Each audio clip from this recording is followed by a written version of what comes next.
নমস্কার বন্ধুরা, এই মুহূর্তে আলিপুর আবহাওয়া দপ্তরের লেটেস্ট আপডেট অনুযায়ী ঘূর্ণিঝড় রেমালের গতিপথ আবারও পরিবর্তিত হলো। তো ঘূর্ণিঝড় রেমালের নতুন গতিপথ কী হতে পারে, কোথায় কখন আছড়ে পড়বে এই ঘূর্ণিঝড় রেমাল, কোন কোন জেলার উপর দিয়ে যাবে আমরা জানবো। সেই সঙ্গে আগামী 24 থেকে 48 ঘন্টায় আলিপুর আবহাওয়া দপ্তরের লেটেস্ট আপডেট অনুযায়ী কোন কোন জেলায় ভারী থেকে অতি ভারী বৃষ্টিপাত ও কত বেগে ঝড় বয়ে যাওয়ার সতর্কবার্তা জারি করা হয়েছে আমরা সেটাও জেনে নেব আজকের এই ভিডিওতে। তো নতুন গতিপথ দেখার আগে প্রথমেই এই মুহূর্তে স্যাটেলাইট মাধ্যমে পশ্চিমবঙ্গ সহ বাংলাদেশের কোথায় কোথায় ঝড় বৃষ্টিপাত হতে পারে সেইটা প্রথমে আমরা দেখে নেব। তো দেখতে পাচ্ছেন এই মুহূর্তে যেটা আমরা দেখতে পাচ্ছি অনলাইন সিস্টেম থেকে যে কিছুটা মেঘ কিন্তু কলকাতার আশেপাশে রয়েছে, তার সঙ্গে বাংলাদেশের চট্টগ্রাম এই সাইডে কিন্তু রয়েছে, অর্থাৎ আগামী 2 থেকে 3 ঘন্টার মধ্যে চট্টগ্রামের এই সাইডে কিন্তু প্রচণ্ড ঝড় বৃষ্টিপাত হতে পারে। তার সঙ্গে কলকাতার আশেপাশে কিন্তু হালকা বজ্রবিদ্যুৎ সহ বৃষ্টিপাত হতে পারে। তার সঙ্গে মুর্শিদাবাদের কাছাকাছি কিন্তু আমরা মেঘ দেখতে পাচ্ছি, সেখানেও কিন্তু বৃষ্টিপাত হতে পারে। তো কোথায় কোথায় কলকাতার আশেপাশে বৃষ্টিপাত হবে, কোন কোন জায়গায়, সেই জায়গার নামগুলো আমরা দেখে নেব।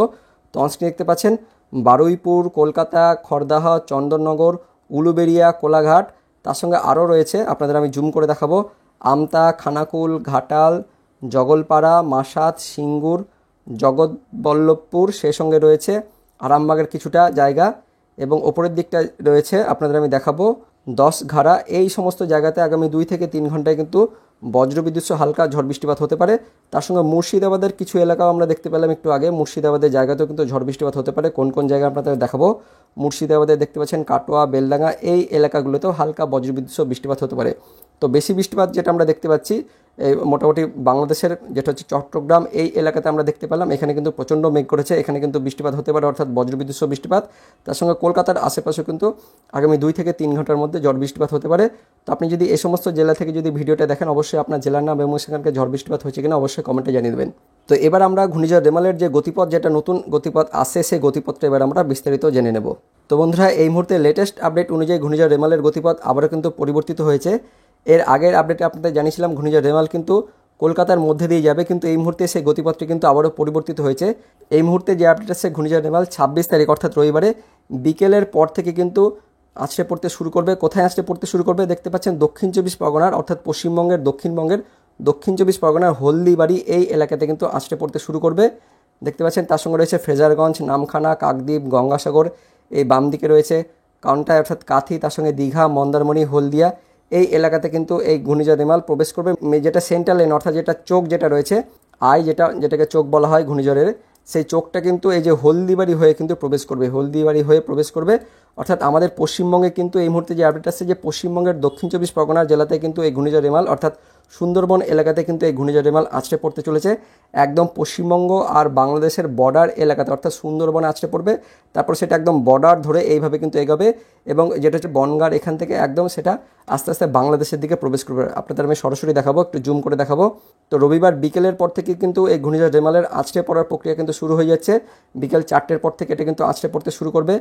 যেটা আপডেট আসছে বাংলাদেশের কলাপাড়া, খেপুপাড়া, তার সঙ্গে চট্টগ্রাম, সেই সঙ্গে উড়িষ্যার বালাসোর, এই উপকূলের যত জায়গা রয়েছে অর্থাৎ যত এরিয়া রয়েছে সমস্ত এরিয়াতে কিন্তু এই ঘূর্ণিঝড় রেমালের কিন্তু প্রভাব পড়বে, অর্থাৎ প্রত্যেকটা জায়গাতেই 110 থেকে 120 কিলোমিটার গতিবেগে ঝড় বয়ে যাবে। এবং যখন এই ঘূর্ণিঝড় রেমাল আছড়ে পড়বে তখন কিন্তু এই বাংলাদেশের খুলনা, বরিশাল, এই যে কলাপাড়া, খেপুপাড়া, চট্টগ্রাম, এই সমস্ত এলাকাতে প্রচণ্ড বেগে ঝড় বয়ে যাবে। 110 থেকে 120 কিলোমিটার, সর্বোচ্চ 130 কিলোমিটার বেগে ঝড় বয়ে যেতে পারে। একইভাবে আমাদের পশ্চিমবঙ্গের এই যে উপকূলের জেলাগুলিতে অর্থাৎ জায়গাগুলোতেও কাথি, দীঘা, মন্দারমণি, এদিকে রয়েছে নামখানা, গঙ্গাসাগর, কাকদ্বীপ, যত জায়গা রয়েছে, তার সঙ্গে উড়িষ্যার এই যে বালেশ্বর, সেই সঙ্গে জলেশ্বর, এই জায়গাগুলোতেও 110 থেকে 120 কিলোমিটার গতিবেগে ঝড় বয়ে যেতে পারে। অর্থাৎ সমস্ত উপকূল জুড়ে কিন্তু এই ঘূর্ণিঝড় রেমালের প্রভাব পড়বে। একদম উড়িষ্যার বালাসোর থেকে অর্থাৎ জলেশ্বর, বালাসোর থেকে এদিকে পশ্চিমবঙ্গের দীঘা, মন্দারমণি, কাথি, নামখানা, গঙ্গাসাগর, এদিকে হলদিবাড়ি যেখানে এটা আছড়ে পড়বে, তার সঙ্গে বাংলাদেশের কলাপাড়া, খেপুপাড়া, সুন্দরবন এরিয়া, খুলনা, যত জায়গা রয়েছে চট্টগ্রাম পর্যন্ত কিন্তু এই ঘূর্ণিঝড় রেমালের প্রভাব পড়বে। তারপর যত সময় গড়বে অর্থাৎ রবিবার যত কিন্তু রাত্রি হবে ততই এই ঘূর্ণিঝড়টি আস্তে আস্তে ভেতরের দিকে প্রবেশ করবে। মোটামুটি দেখতে পাচ্ছেন সেটা হলদিবাড়ি হয়ে প্রবেশ করছে, অর্থাৎ সুন্দরবনের দক্ষিণ 24 পরগনার সুন্দরবনের হলদিবাড়ি হয়ে প্রবেশ করছে। তার ওপরের দিকে দেখুন রয়েছে গোসাবা, অর্থাৎ যত কিন্তু সময় গড়বে সেটা আস্তে আস্তে গোসাবার দিকে যাবে। আপনাদের দেখাবো যে রবিবার মধ্যরাত্রে এই ঘূর্ণিঝড় রেমাল গোসাবার দিকে যাচ্ছে। তারপর আস্তে আস্তে কোন দিকে যাচ্ছে, আস্তে আস্তে দেখতে পাচ্ছেন বারুইপুর, জয়নগর, মাজিলপুর, এদিকে বাংলাদেশের শ্যামনগর, এই এরিয়াতে কিন্তু থাকছে মধ্যরাত্রে। তারপর দেখতে পাচ্ছেন এটা আমাদের পশ্চিমবঙ্গের কলকাতার ধার ঘেঁষে যাচ্ছে, অর্থাৎ কলকাতাতে যাচ্ছে না। এর আগের আপডেটে আপনাদের জানিয়েছিলাম সেটা কলকাতা হয়ে যাবে, কিন্তু এই মুহূর্তে যে আপডেট আছে সেটা কলকাতার ডান দিক দিয়ে, অর্থাৎ পশ্চিমবঙ্গ এবং বাংলাদেশের বর্ডার দিয়ে কিন্তু প্রবেশ করবে, তারপর সেটা আস্তে আস্তে উপরের দিকে যাবে। তো কলকাতার আর কিন্তু এর প্রভাব থাকবে, অর্থাৎ কলকাতায় কিন্তু এর প্রভাব পড়বে। তো কলকাতা, বারুইপুর, জয়নারায়ণপুর, উলুবেড়িয়া, কোলাঘাট, তমলুক, তার সঙ্গে রয়েছে খড়দাহ, চন্দননগর, হাবড়া, এই এলাকাতে কিন্তু এই ঘূর্ণিঝড় রেমালের প্রভাব পড়বে। আর বাংলাদেশের আমরা দেখতে পাচ্ছি সাতক্ষীরা, বাঁকাবাজার, এইদিকে টালা রয়েছে, এইদিকে কালীগঞ্জ রয়েছে, এই এলাকাতেও কিন্তু এই ঘূর্ণিঝড় রেমালের প্রভাব পড়বে, অর্থাৎ বাংলাদেশে দেখতে পাচ্ছেন এই সমস্ত এলাকাতে পড়বে। আর আমাদের পশ্চিমবঙ্গের দেখতে পাচ্ছেন হিঙ্গলগঞ্জ, টাকি, এই এরিয়ার উপর দিয়ে, এই জায়গাগুলোর উপর দিয়ে ঘূর্ণিঝড় রেমাল মধ্যরাত্রে, অর্থাৎ রবিবার মধ্যরাত্রে কিন্তু যেটা হচ্ছে বয়ে যাবে। এবং সেটা কিন্তু সময় দেখতে পাচ্ছেন সোমবার, যেটা হচ্ছে রাত্রি 1টা, অর্থাৎ রবিবার মধ্যরাত্রে কিন্তু এই হিঙ্গলগঞ্জ, টাকি এর উপর দিয়ে প্রবেশ করবে। তারপর আমরা কোন দিকে যাবে সেটাও দেখে নেব। তো সোমবার কিন্তু ইতিমধ্যে সোমবার ভোরে দেখতে পাচ্ছেন এখানেই থাকছে, অর্থাৎ হিঙ্গলগঞ্জে থাকছে, হিঙ্গলগঞ্জ, টাকি। তারপর সোমবার সকাল থেকে, ভোর থেকে যত কিন্তু সকাল হবে, তারপর যত কিন্তু সময় গড়বে, অর্থাৎ যত কিন্তু সোমবার সকাল হবে ততই সেটা আস্তে আস্তে ওপরের দিকে কিন্তু যাচ্ছে, অর্থাৎ উত্তর চব্বিশ পরগনার ওপরের দিকে যাচ্ছে। বাদুড়িয়া, হাবড়া, স্বরূপনগর, বনগা, এই এরিয়াতে কিন্তু আস্তে আস্তে প্রবেশ করতে হচ্ছে সোমবার সকালের দিকে। সেটা কিন্তু উত্তর চব্বিশ পরগনার বনগা, হাবড়া, স্বরূপনগর এই এরিয়াতে থাকবে। তার সঙ্গে কিন্তু তার প্রভাব আমাদের এই যে এই বাম দিকে যে জায়গাগুলো রয়েছে, নাম করা যে জায়গাগুলো রয়েছে, পানিহাটি, ব্যারাকপুর, মাসাদ, সিঙ্গুর, চন্দননগর, কাঁচরাপাড়া, যত জায়গা রয়েছে, এদিকে চাকদহ, এদিকে রানাঘাট, অর্থাৎ নদিয়ার যত জায়গাগুলো রয়েছে, শান্তিপুর, এই জায়গাগুলোতে কিন্তু এই ঘূর্ণিঝড় রেমালের প্রভাব পড়তে শুরু করবে সোমবার কিন্তু সকাল থেকে প্রভাব পড়তে শুরু করবে। তার সঙ্গে দেখতে পাচ্ছেন কৃষ্ণনগর, নদিয়ার জায়গাগুলোতে কিন্তু প্রভাব পড়বে। তো সোমবার যত কিন্তু সময় গড়াচ্ছে তত দেখতে পাচ্ছেন এটা আস্তে আস্তে ওপরের দিকে যাচ্ছে, এইদিকে যাবে, কিন্তু সেটা কিন্তু আস্তে আস্তে ওপরের দিকে যাবে, অর্থাৎ যেটা হচ্ছে নদিয়ার দিকে যাবে। এই মুহূর্তে যেটা আপডেট আসছে দেখতে পাচ্ছেন নদিয়ার দিকে যাচ্ছে, নদিয়া হয়ে কিন্তু এবার কিন্তু সেটা আস্তে আস্তে বাংলাদেশের দিকে প্রবেশ করছে। তো সোমবার দুপুরের দিকে এটা আস্তে আস্তে উত্তর চব্বিশ পরগনা, তারপর একদম বর্ডার থাকছে, অর্থাৎ পশ্চিমবঙ্গ এবং বাংলাদেশের বর্ডার দিয়ে যাচ্ছে, এবং মোটামুটি সোমবার দুপুরের পর সেটা আস্তে আস্তে পশ্চিমবঙ্গ ছেড়ে আস্তে আস্তে বাংলাদেশের দিকে প্রবেশ করছে। এর প্রভাবটা কিন্তু আমাদের নদিয়া, তার সঙ্গে মুর্শিদাবাদ জেলাতেও পড়বে। নদিয়ার শান্তিপুর, কৃষ্ণনগর, এদিকে বর্ধমান দেখতে পাচ্ছেন, বর্ধমান, ঘুষকরা, সেই সঙ্গে মুর্শিদাবাদ জেলার দেখতে পাচ্ছেন এর প্রভাব পড়বে মুর্শিদাবাদের কাটোয়া, বেলডাঙ্গা, বহরমপুর, করিমপুর, এদিকে দমকল রয়েছে, ডোমকল, আজিমগঞ্জ, বহরমপুর, এই জায়গাগুলোতেও কিন্তু ঘূর্ণিঝড় রেমালের প্রভাব পড়বে সোমবার সকাল নাগাদ কিন্তু এর প্রভাব পড়বে। আর দুপুরের দিকে কিন্তু আরও কিন্তু এই ঘূর্ণিঝড় রেমালের কিন্তু প্রভাব থাকবে, অর্থাৎ সব থেকে বেশি কিন্তু প্রভাব এই নদিয়া এবং মুর্শিদাবাদ এই দুটি জেলায় কখন পড়বে, সোমবার থেকে কিন্তু এই দুটি জেলা, অর্থাৎ নদিয়া এবং মুর্শিদাবাদ এই দুটি জেলায় সোমবার সকাল থেকে দুপুর পর্যন্ত কিন্তু ঘূর্ণিঝড় রেমালের প্রভাব পড়বে। তারপর ঘূর্ণিঝড়টি আস্তে আস্তে দেখতে পাচ্ছেন বাংলাদেশের দিকে চলে যাচ্ছে, অর্থাৎ বাংলাদেশের এই জায়গায় দামোদহদা, মেহেরপুর, আলামডাঙ্গা, বেরামারা, পাবনা, পাংশা, লালপুর, এই জায়গাগুলোতে কিন্তু চলে যাচ্ছে। তার প্রভাব কিন্তু আমাদের এই যে মুর্শিদাবাদ জেলায় দেখতে পাচ্ছেন করিমপুর, ডোমকল, এই জায়গাগুলোতে আজিমগঞ্জ, বহরমপুর, বেলডাঙ্গা, এই জায়গাগুলোতে কিন্তু পড়ছে। বেশি প্রভাব কিন্তু এই সাইডটাতে থাকছে, অর্থাৎ দমকল, করিমপুর, এই জায়গাগুলোতে থাকছে। তার সঙ্গে দেখতে পাচ্ছেন বাংলাদেশের ওপরের যে বিভাগগুলো রয়েছে, অর্থাৎ এই যে রাজশাহীর যে বিভাগগুলো রয়েছে, কাছাকাছি যে জায়গাগুলো রয়েছে, রাজশাহী, পাবনা, সেলকুপা, এদিকে আপনার রয়েছে নাগরপাড়া, ফরিদপুর, সিংড়া, সিরাজগঞ্জ, এই জায়গাগুলোতে কিন্তু প্রভাব পড়ছে। কখন? এটা কিন্তু সোমবার সন্ধ্যে নাগাদ, অর্থাৎ বিকেলের পর থেকে কিন্তু যখন এই ঘূর্ণিঝড়টি বাংলাদেশের দিকে প্রবেশ করবে তখন কিন্তু এই সমস্ত জায়গাগুলিতে প্রভাব পড়তে শুরু করবে। তারপর যত কিন্তু সময় গড়বে, অর্থাৎ সোমবার রাত্রিবেলায় সেটা কিন্তু একদম উত্তর বাংলাদেশের দিকে থাকছে, উত্তর বাংলাদেশের রাজশাহী বিভাগের দিকে থাকছে। তারপর সোমবার রাত্রে সেটা আস্তে আস্তে উত্তর বাংলাদেশের দিকে যাচ্ছে, সেখানে কিন্তু থাকছে, দিয়ে আস্তে আস্তে সেটা আস্তে আস্তে এইভাবে দিয়ে উত্তর ভারতের দিকে যাবে, অর্থাৎ মেঘালয়ের দিকে কিন্তু চলে যাবে। তো মঙ্গলবার ভোরের দিকে দেখতে পাচ্ছেন সেটা আস্তে আস্তে মেঘালয়ের দিকে কিন্তু যাচ্ছে, রংপুর, অর্থাৎ বাংলাদেশের রংপুর এই বিভাগটা হয়ে আস্তে আস্তে মেঘালয়ের দিকে কিন্তু প্রবেশ করছে। মঙ্গলবার বিকেলের দিকে কিন্তু সেটা চলে যাচ্ছে মেঘালয়ের দিকে। তো এবার যে নতুন যে আপডেটটা আসছে ঘূর্ণিঝড় রেমালের, অর্থাৎ গতিপথটা যেটা আছে সেটা আপনাদের আমি দেখাবো কীভাবে কিন্তু এবার গতিপথটা পাল্টে গেছে। এর আগের আপডেটে আপনাদের জানিয়েছিলাম যে কলকাতা হয়ে যাচ্ছে, কিন্তু এই মুহূর্তে কিন্তু সেই গতিপথটা পাল্টে গেছে, অর্থাৎ অনেকটা কিন্তু চেঞ্জ হয়ে গেছে। এবার কিন্তু ঘূর্ণিঝড় রেমালের যে নতুন গতিপথটা আছে সেটা একদম ধার ঘেঁষে যাচ্ছে, অর্থাৎ যেটা হচ্ছে বর্ডার ঘেঁষে যাচ্ছে, ঠিক এইভাবে কিন্তু যাচ্ছে, এইভাবে হয়ে নদিয়া, এইভাবে উত্তর চব্বিশ পরগনা হয়ে নদিয়া হয়ে একদম মুর্শিদাবাদের ধার ঘেঁষে দিয়ে রাজশাহী হয়ে এদিকে রংপুর হয়ে সেটা আস্তে আস্তে কিন্তু মেঘালয়ের দিকে যাচ্ছে। আর আলিপুর আবহাওয়া দপ্তরে যেটা আপডেট আছে সেটা কিন্তু বলা হয়েছে যে এই যে খেপুপাড়া, অর্থাৎ বাংলাদেশের কলাপাড়া, খেপুপাড়া এই সাইড হয়ে যাবে, দিয়ে ফরিদপুর হয়ে, খুলনা হয়ে, ঢাকার কাছ দিয়ে হয়ে, ময়মনসিংহ হয়ে সেটা কিন্তু এইভাবে যাবে। তো দুটো কিন্তু আপডেট দেওয়া হয়েছে। আলিপুর আবহাওয়া দপ্তরের আপডেট হচ্ছে ডান দিকেরটা, এটা হচ্ছে আলিপুর আবহাওয়া দপ্তরের আপডেট। আর অনলাইন থেকে যেটা আমরা দেখতে পাচ্ছি সেটা হচ্ছে লেটেস্ট আপডেট, যেটা হচ্ছে একদম বর্ডার ঘেঁষে যাচ্ছে, তারপর সেটা উত্তর চব্বিশ পরগনা নদিয়া হয়ে মুর্শিদাবাদ ঘেঁষে আস্তে আস্তে বাংলাদেশের দিকে প্রবেশ করছে, দিয়ে মেঘালয়ের দিকে যাচ্ছে। তো দুটো হচ্ছে আপডেট। তো এই ঘূর্ণিঝড় রেমালের কিন্তু প্রভাব আমাদের পশ্চিমবঙ্গ সহ বাংলাদেশের সব জেলাতে কিন্তু পড়বে। বেশি প্রভাব দেখতে পাচ্ছেন আমাদের পশ্চিমবঙ্গের দক্ষিণের যে জেলাগুলি রয়েছে, অর্থাৎ দক্ষিণবঙ্গের জেলাগুলিতে পড়বে। তার সঙ্গে বাংলাদেশের খুলনা, বরিশাল সহ মধ্য বাংলাদেশের যত বিভাগ রয়েছে সমস্ত বিভাগে কিন্তু এই ঘূর্ণিঝড় রেমালের প্রভাবটা পড়বে। আপনাদের আমি দেখাবো যে কেমন কিন্তু প্রভাব পড়ছে। দেখতে পাচ্ছেন পুরো বাংলাদেশ জুড়ে কিন্তু এই ঘূর্ণিঝড় রেমালের কিন্তু প্রভাবটা থাকছে, অর্থাৎ প্রত্যেকটা কিন্তু বিভাগেই, বাংলাদেশের প্রত্যেকটা বিভাগে এই ঘূর্ণিঝড় রেমালের প্রভাবটা থাকছে। তার সঙ্গে আমাদের একদম যে মুর্শিদাবাদের পর থেকে যত যে জেলাগুলো রয়েছে, মুর্শিদাবাদ, নদিয়া, উত্তর চব্বিশ পরগনা, দক্ষিণ চব্বিশ পরগনা, হাওড়া, হুগলি, কলকাতা, এদিকে পূর্ব মেদিনীপুর, কিছুটা বর্ধমান রয়েছে, তার সঙ্গে যেটা বীরভূমের কিছুটা রয়েছে, এই জেলাগুলিতে প্রভাব পড়বে। তার সঙ্গে পুরো বাংলাদেশ জুড়ে কিন্তু এই ঘূর্ণিঝড় রেমালের প্রভাবটা কিন্তু পড়বে। তো কোন কোন জেলায় ভারী থেকে অতি ভারী বৃষ্টিপাত, সে সঙ্গে কত বেগে ঝড় বয়ে যাওয়ার সতর্কবার্তা জারি করা হয়েছে আলিপুর আবহাওয়া দপ্তর থেকে, সেই আপডেটটি এবার আমরা দেখে নেব। তো দেখতে পাচ্ছেন এই নোটিফিকেশনটি প্রকাশিত হয়েছে আলিপুর আবহাওয়া দপ্তর থেকে, যেখানে বলা হয়েছে 25 তারিখ অর্থাৎ আজকে শনিবার দিন উত্তরবঙ্গের জন্য কোনো সতর্কবার্তা নেই, কিন্তু দক্ষিণবঙ্গের বেশ কয়েকটি জেলা, উত্তর চব্বিশ পরগনা, দক্ষিণ চব্বিশ পরগনা, কলকাতা, হাওড়া, হুগলি, পশ্চিম মেদিনীপুর, পূর্ব মেদিনীপুর, দক্ষিণবঙ্গের উপকূলের এই জেলাগুলিতে বজ্রবিদ্যুৎ সহ বৃষ্টিপাত, তার সঙ্গে 40 থেকে 50 কিলোমিটার গতিবেগে ঝড় বয়ে যাওয়ার কথা বলা হয়েছে। ইতিমধ্যে কিন্তু আমরা দেখলাম যে হাওড়া, হুগলি এই সমস্ত জায়গাগুলিতে এবং পূর্ব মেদিনীপুরের জায়গাগুলিতে কিন্তু বৃষ্টিপাত শুরু হয়ে গেছে। তারপর আমরা দেখে নেব 26 তারিখ অর্থাৎ রবিবারের সতর্কবার্তায় কী বলা হয়েছে। তো রবিবার দিন উত্তরবঙ্গের জেলাগুলির জন্য কোনো সতর্কবার্তা নেই, কিন্তু দক্ষিণবঙ্গের জেলাগুলির জন্য দেখতে পাচ্ছেন মারাত্মক সতর্কবার্তা দেওয়া হয়েছে। রবিবার দিন লাল সতর্কবার্তা দেওয়া হয়েছে। অত্যাধিক পরিমাণে বৃষ্টিপাত অর্থাৎ ভারী থেকে অতি ভারী বৃষ্টিপাত, তার থেকেও আরও বেশি অত্যাধিক ভারী বৃষ্টিপাতের জন্য লাল সতর্কবার্তা দেওয়া হয়েছে। কোন কোন জেলার জন্য দেওয়া হয়েছে? উত্তর চব্বিশ পরগনা, দক্ষিণ চব্বিশ পরগনা, কলকাতা, হাওড়া, হুগলি, পূর্ব মেদিনীপুর এই জেলাগুলিতে রবিবার দিন অর্থাৎ 26 তারিখে ভারী থেকে অতি ভারী বৃষ্টিপাত, তার সঙ্গে অত্যাধিক পরিমাণে বৃষ্টিপাতের জন্য লাল সতর্কবার্তা দেওয়া হয়েছে। সে সঙ্গে নদিয়া, পূর্ব বর্ধমান, পশ্চিম মেদিনীপুর এই তিনটি জেলাতে ভারী থেকে অতি ভারী বৃষ্টিপাতের জন্য কমলা সতর্কবার্তা দেওয়া হয়েছে।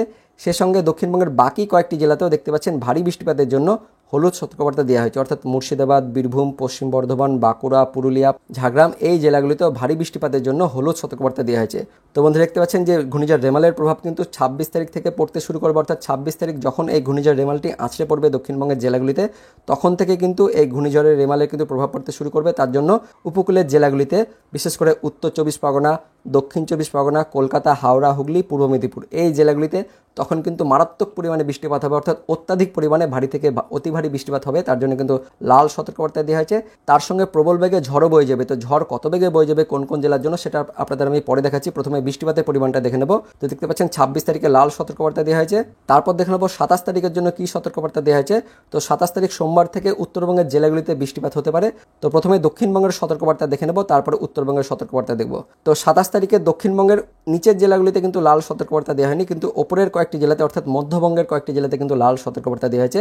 কারণ 26 তারিখে যখন এই ঘূর্ণিঝড়টি আছড়ে পড়বে তখন কিন্তু নিচের দিকে কিন্তু থাকবে, আর যত কিন্তু সময় গড়বে অর্থাৎ সোমবার যখন হয়ে যাবে সেই ঘূর্ণিঝড়টি আস্তে আস্তে ওপরের দিকে কিন্তু উঠতে থাকবে।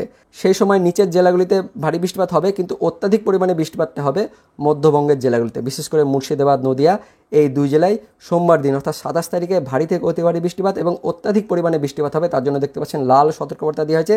সে সঙ্গে বাকি কয়েকটি জেলাতে অর্থাৎ বীরভূম, পূর্ব বর্ধমান, হাওড়া, হুগলি, কলকাতা, উত্তর চব্বিশ পরগনা আর দক্ষিণ চব্বিশ পরগনা এই জেলাগুলিতেও সোমবার দিন কিন্তু ভারী বৃষ্টিপাতের জন্য এই জেলাগুলিতেও ভারী থেকে অতি ভারী বৃষ্টিপাতের জন্য কমলা সতর্কবার্তা দেওয়া হয়েছে। সে সঙ্গে দক্ষিণবঙ্গের বাকি জেলাগুলিতে অর্থাৎ পশ্চিম বর্ধমান, বাঁকুড়া, পশ্চিম মেদিনীপুর, পূর্ব মেদিনীপুর, ঝাড়গ্রাম, পুরুলিয়া এই জেলাগুলিতেও ভারী বৃষ্টিপাতের জন্য হলুদ সতর্কবার্তা দেওয়া হয়েছে। তো রবিবার দিন দক্ষিণবঙ্গের নিচের জেলাগুলিতে অর্থাৎ এই যে উত্তর চব্বিশ পরগনা, দক্ষিণ চব্বিশ পরগনা, কলকাতা, হাওড়া, হুগলি এই জেলাগুলিতে লাল সতর্কবার্তা দেওয়া হয়েছে। আর সোমবার দিন মধ্যবঙ্গের জেলাগুলিতে অর্থাৎ মুর্শিদাবাদ, নদিয়া এই দুটি জেলাতে লাল সতর্কবার্তা দেওয়া হয়েছে ভারী থেকে অতি ভারী বৃষ্টিপাত এবং অত্যাধিক পরিমাণে বৃষ্টিপাতের জন্য। সে সঙ্গে সেই সময় ঝড়ও কিন্তু বয়ে যাবে। কত বেগে ঝড় বয়ে যাবে সেটা আপনাদের পরে বলছি। এবার আমরা দেখে নেব 27 তারিখ অর্থাৎ সোমবারে উত্তরবঙ্গের জেলাগুলিতে বৃষ্টিপাতের জন্য সতর্কবার্তা দেওয়া হয়েছে। তো কোন কোন জেলায় দেখতে পাচ্ছেন জলপাইগুড়ি, কোচবিহার এই দুই জেলায় ভারী বৃষ্টিপাতের জন্য হলুদ সতর্কবার্তা দেওয়া হয়েছে। সে সঙ্গে উত্তর দিনাজপুর, দক্ষিণ দিনাজপুর, মালদা এই তিনটি জেলাতে ভারী থেকে অতি ভারী বৃষ্টিপাতের জন্য কমলা সতর্কবার্তা দেওয়া হয়েছে 27 তারিখ অর্থাৎ সোমবারের জন্য। তারপর 28 তারিখ অর্থাৎ মঙ্গলবারে কোন কোন জেলায় সতর্কবার্তা দেওয়া হয়েছে। তো মঙ্গলবারে দেখতে পাচ্ছেন উত্তরবঙ্গের জেলাগুলিতে ভারী থেকে অতি ভারী বৃষ্টিপাত তার সঙ্গে অত্যাধিক পরিমাণে বৃষ্টিপাতের জন্য লাল সতর্কবার্তা দেওয়া হয়েছে। তো মঙ্গলবারে বুঝতে পারছেন ঘূর্ণিঝড় রেমাল তখন কিন্তু উত্তরবঙ্গের জেলাগুলিতে চলে আসবে, তার জন্য সেই সময় কিন্তু এই জেলাগুলিতে একদম অত্যাধিক পরিমাণে ভারী থেকে অতি ভারী বৃষ্টিপাত, তার সঙ্গে মারাত্মক পরিমাণে বৃষ্টিপাত হবে। তার জন্য লাল সতর্কবার্তা দেওয়া হয়েছে। কোন কোন জেলা? জলপাইগুড়ি, আলিপুরদুয়ার, কোচবিহার, এই 3 জেলায় লাল সতর্কবার্তা দেওয়া হয়েছে ভারী থেকে অতি ভারী বৃষ্টিপাত এবং অত্যাধিক পরিমাণে বৃষ্টিপাতের জন্য। কবে? মঙ্গলবার অর্থাৎ 28 তারিখের জন্য। সে সঙ্গে উত্তরবঙ্গের বাকি জেলাগুলিতে অর্থাৎ দার্জিলিং, কালিম্পং, উত্তর দিনাজপুর, দক্ষিণ দিনাজপুর এই জেলাগুলিতেও ভারী থেকে অতি ভারী বৃষ্টিপাতের জন্য কমলা সতর্কবার্তা দেওয়া হয়েছে 28 তারিখের জন্য। আর 28 তারিখে উত্তরবঙ্গের বাকি জেলাগুলিতে তেমন কোনো সতর্কবার্তা নেই, সেই সঙ্গে দক্ষিণবঙ্গের জেলাগুলিতে দেখতে পাচ্ছেন তেমন কোনো সতর্কবার্তা নেই, অর্থাৎ হালকা থেকে মাঝারি কিন্তু তখন বৃষ্টিপাত হতে পারে। তো মঙ্গলবারের পর থেকে কিন্তু বৃষ্টিপাতটা কমে যাবে, তারপর বুধবার থেকে কিন্তু বৃষ্টিপাতটা কিন্তু একদমই কমে যাবে, মেঘলা আকাশ থাকতে পারে। এবার আমরা দেখে নেব কোন কোন জেলায় কত বেগে ঝড় বয়ে যেতে পারে। তো দেখতে পাচ্ছেন 26 তারিখ অর্থাৎ রবিবারে উত্তরবঙ্গে ঝড় বয়ে যাওয়ার জন্য সতর্কবার্তা দেওয়া হয়নি, কিন্তু দক্ষিণবঙ্গের জেলাগুলিতে ঝড় বয়ে যাওয়ার জন্য সতর্কবার্তা দেওয়া হয়েছে। কারণ 26 তারিখে এই ঘূর্ণিঝড় রেমাল কিন্তু দক্ষিণবঙ্গে তখন কিন্তু আছড়ে পড়বে। তো বিকেলের পর থেকে অর্থাৎ সন্ধ্যের সময় কিন্তু দক্ষিণবঙ্গের উত্তর 24 পরগনা, সে সঙ্গে দক্ষিণ 24 পরগনা এই 2 জেলায় মারাত্মক পরিমাণে ঝড় বয়ে যাবে। দেখতে পাচ্ছেন 110 থেকে 120 কিলোমিটার গতিবেগে, সর্বোচ্চ 130 কিলোমিটার গতিবেগে এই 2 জেলায় ঝড় বয়ে যেতে পারে, তার জন্য লাল সতর্কবার্তা দেওয়া হয়েছে। সে সঙ্গে হাওড়া, হুগলি, কলকাতা এবং পূর্ব মেদিনীপুর এই 3টে জেলাতে 70 থেকে 80 কিলোমিটার, সর্বোচ্চ 90 কিলোমিটার বেগে ঝড় বয়ে যেতে পারে। বাকি দক্ষিণবঙ্গের জেলাগুলিতে 35 থেকে 45 কিলোমিটার, সর্বোচ্চ 50 কিলোমিটার বেগে ঝড় বয়ে যেতে পারে 26 তারিখ রবিবারের জন্য।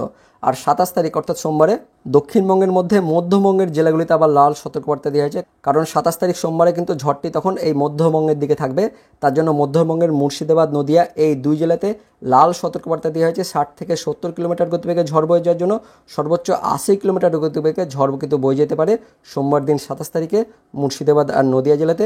সেই সঙ্গে বীরভূম, পূর্ব হাওড়া, হুগলি, কলকাতা, উত্তর 24 পরগনা, দক্ষিণ 24 পরগনা এই জেলাগুলিতে 50 থেকে 60 কিলোমিটার গতিবেগে, সর্বোচ্চ 70 কিলোমিটার গতিবেগে ঝড় কিন্তু বয়ে যাওয়ার জন্য কমলা সতর্কবার্তা দেওয়া হয়েছে। আর 27 তারিখ সোমবারে দক্ষিণবঙ্গের বাকি জেলাগুলিতে 40 থেকে 50 কিলোমিটার গতিবেগে, সর্বোচ্চ 60 কিলোমিটার গতিবেগে ঝড় বয়ে যেতে পারে, তার জন্য হলুদ সতর্কবার্তা দেওয়া হয়েছে। তারপর 28 তারিখে কোন কোন জেলার জন্য সতর্কবার্তা দেওয়া হয়েছে? তো 28 তারিখে দেখতে পাচ্ছেন দক্ষিণবঙ্গের জেলাগুলির জন্য ঝড়ের কোনো সতর্কবার্তা নেই, শুধুমাত্র বৃষ্টিপাত হতে পারে। উত্তরবঙ্গের জেলাগুলিতে আবার ঝড় বয়ে যাওয়ার জন্য সতর্কবার্তা দেওয়া হয়েছে। উত্তরবঙ্গের সব কয়েকটি জেলাতে 28 তারিখ অর্থাৎ মঙ্গলবারে 35 থেকে 45 কিলোমিটার, সর্বোচ্চ 55 কিলোমিটার বেগে উত্তরবঙ্গের জেলাগুলিতে 28 তারিখ অর্থাৎ মঙ্গলবারে ঝড় বয়ে যাওয়ার জন্য সতর্কবার্তা দেওয়া হয়েছে। তো বন্ধুরা দেখতে পাচ্ছেন যে 26 তারিখ এবং 27 তারিখ এই 2 দিন দক্ষিণবঙ্গের জেলাগুলিতে কিন্তু লাল সতর্কবার্তা দেওয়া হয়েছে। ঝড় সে সঙ্গে ভারী থেকে অতি ভারী বৃষ্টিপাত বয়ে যাওয়ার জন্য লাল সতর্কবার্তা দেওয়া হয়েছে। তারপর 28 তারিখ অর্থাৎ মঙ্গলবারে উত্তরবঙ্গের জেলাগুলিতে আবার সেদিনকে ঝড় বয়ে যাওয়ার জন্য সতর্কবার্তা দেওয়া হয়েছে। তো বন্ধুরা আপাতত এটাই ছিল এই মুহূর্তে ঘূর্ণিঝড় রেমাল নিয়ে লেটেস্ট আপডেট। পরবর্তীকালে এই ঘূর্ণিঝড় রেমাল নিয়ে লেটেস্ট যদি কোনো আপডেট আসে অবশ্যই আমরা আপনাদের ভিডিও করে জানিয়ে দেবো। তো এই ভিডিওটি ইনফরমেটিভ হয়ে থাকলে বা ভালো লেগে থাকলে লাইক করবেন, অনেক অনেক শেয়ার করে দেবেন। সে সঙ্গে আপনি কোন জেলা থেকে ভিডিও দেখছেন অবশ্যই সেই জেলার নাম ভিডিও কমেন্টে জানিয়ে দেবেন। তো দেখা হচ্ছে পরবর্তী লেটেস্ট আপডেট নিয়ে, ততক্ষণের জন্য বন্দে মাতরম, জয় হিন্দ।